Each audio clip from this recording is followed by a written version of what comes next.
네, 안녕하세요. 트레이딩룸의 카도입니다. 오늘 영상은요, 좀 이슈들을 좀 한번 살펴보는 좀 시간을 가져보려고 해요. 일단 제일 먼저 지금 뉴스들이 이렇게 쭉 지나가고 있는데 재밌는 뉴스들이 좀 많아요. 재밌다기보다는 좀 살펴봐야 되는 뉴스들, 그런 뉴스들이 좀 있어서요. 한번 살펴보겠습니다. 일단 한동훈 관련된 이슈들 관련해가지고 부방이나 이런 종목들이 좀 주목받을 수 있는데, 부방이라던가 이런 관련 종목들이 있어요. 그래서 그런 종목들이 좀 주목받을 수 있는데, 사실 이제 총리 관련된 테마주는 좀 봐야 될까 그런 생각이 들고요. 그래서 이제 경제 쪽부터 한번 살펴볼게요. 자, 일단 테라 관련된 뉴스들 이런 것들은 다 필요 없고, 결국은 이제 돈이 좀 시장에 크게 돌지 않을 것 같다 이런 얘기들이 있고요. 그리고 사회 같은 경우에도 이 루나 풀매수 BJ 이런 얘기들이 있는데, 사실 여기서 이제 봐야 되는 거는, 그러니까 이제 실제로 한동훈이 아마도 장관으로 갈 것 같다. 요거 관련해가지고 아마 좀 주목을 받을 것 같아요.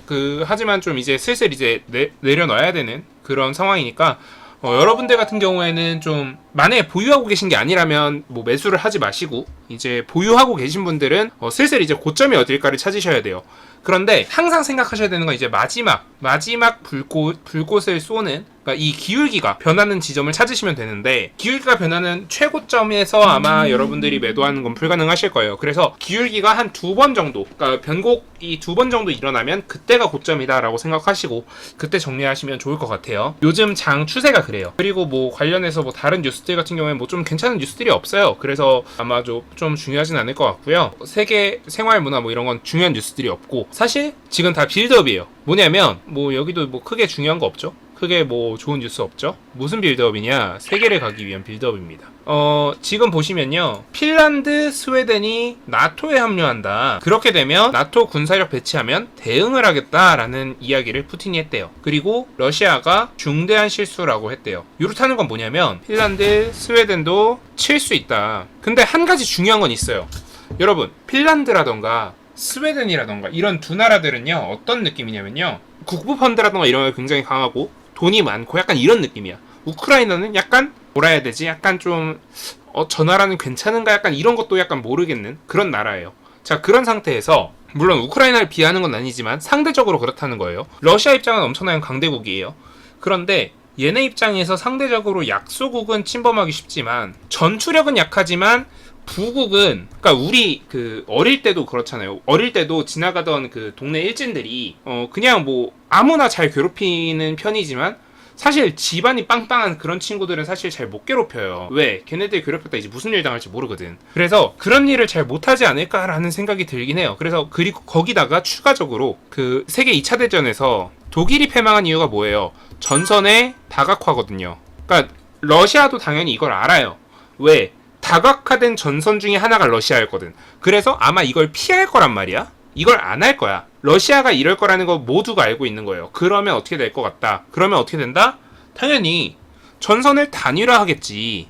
전선을 단일화시키면 어떻게 가겠어요? 당연히 우크라만 치겠지. 아니면 우크라 종전을 하거나. 자, 그래서 우크라이나만 칠 거다라는 예상이 돌기 시작하면서 에너지 선물 가격을 보시면 지금 천연가스가 제법 세게 뛰고 있습니다.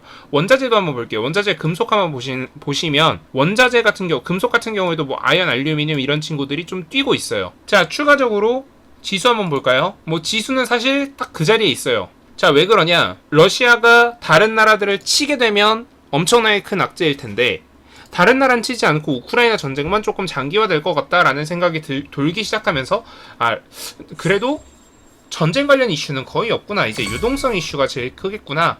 이런 생각이 이제 시장에 돌기 시작하는 거예요. 거기다가 플러스 중국 악재가 좀 줄어들고 있죠.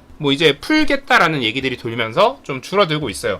그렇기 때문에 나스닥도 그렇고 전체적으로 보니까 전선을 다각화시키진 않겠구나라는 생각이 들어요. 그리고 추가적으로 저는 좀 지금 주목하고 있는 이슈가요, 북한에 지금 코로나가 확산되고 있고 북한에서 급속 확산되고 있대요. 급속. 그래서 WHO가 지원할 준비가 되어 있다라는데, 사실 요거 관련된 종목이 하나 있습니다. 요거 관련된 종목으로 조화제약이라는 종목이 있습니다. 조화제약은 뭐하는 회사냐? 자, 조화제약이 왜 이슈가 됐느냐? 간단해요. 조화제약은 과거에 대북 관련 지원 사업을 했던 이력이 있는 회사예요. 그래서 아마도 조화제약 같은 경우에 이제 대북 관련 이슈로 좀 도움을 받지 않을까라는 생각을 사람들이 이제 하기 시작하면서 이 친구가 조금 슈팅이 나온 상태고, 감히 예상컨대 아마도 지금 봉상으로는 241선, 그러니까 1년선 부분까지 지금 와 있거든요. 1년선이 한 요 정도 라인에 와 있어요. 요 정도 라인. 61선 조금 아래가 그 241선이니까 요거 한번 세게 뚫어주고 여기서 조정받고 나서 한번 가는 그림도 보여질 수 있겠다라는 생각이 들어서 조화제약 한번 살펴봐야 되지 않을까? 약간 그런 생각이 드는 뉴스였습니다. 그래서 지금 사실 뉴스가 너무 좋은 뉴스가 너무 많아. 뭐 EU 같은 경우에도 뭐 하향 조정을 했다라고 하는데, 이게 일반적으로 경기 전망 하향은 안 좋거든?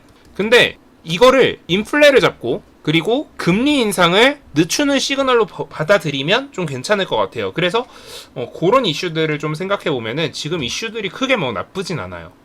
그리고 뭐 러시아 석유 금수에 어깃장 놨다라는 거 관련해서도 좀 약간 악재로 받아들이는 경우가 있는데, 제 생각에는 그렇진 않다. 시장 약간 괜찮은 이슈다라는 생각이 들어서 지금 뭐 시장이 그렇게 크게 나쁜 이슈들은 없다 정도로 마무리하면 될 것 같고요. 추가적으로 좀 살펴보려고 하는 게, 지금 카페를 좀 살펴보려고 해요. 지금 보시면은 제법 많은 분들이 지금 지속적으로 가입해주고 계시고, 감사하게도. 그리고 유저 수는 계속 늘고 있고 글 수도 지금 계속 좀 많이 늘고 있어요. 그러면서 여러분들이 지금 제법 많은 글들을 올려주고 계신데 되게 이 캐모마일님이 되게 잘 써주시더라고요. 그래서 캐모마일님이 써주시는 글을 한번 봐주시면은 좀 여러분들 매매에 크게 도움 될 것 같아서 좀 소개해 드리려고 영상에 좀 소개를 담았습니다. 그리고 오늘 제가 좀 매매하려고 좀 살펴보던 종목들 중에 좀 슈팅이 나온 종목들이 너무 많아요. 뭐 사조동화원이라던가 RS 오토메이션, 그리고 태경케미컬, 이런 친구들이 좀 슈팅이 나왔었거든요. 근데 여러분들이 이런 급등주들을 한 번에 잡으리란 그 생각은 전 안 해요. 이런 급등주 잡는 거 되게 힘들거든. 그래서 여러분들이 좀 연습이 되면은 이런 급등주도 잡아보시지만, 지금 당장은 이런 급등주보다 천천히 올라가는 종목들, 제가 소개해드렸던 이슈 있는 종목들과 그리고 캐모마일님이 이렇게 리뷰해주시는 종목들 좀 살펴보시면 여러분들 매매에 좀 도움 되실 것 같아요. 그래서 연습하시고 매매 일지로 찾아뵙도록 하겠습니다. 지금까지 트레이딩룸의 카도였고요. 오늘 영상 도움 되셨다면 구독, 좋아요, 알림 설정 부탁드립니다. 감사합니다.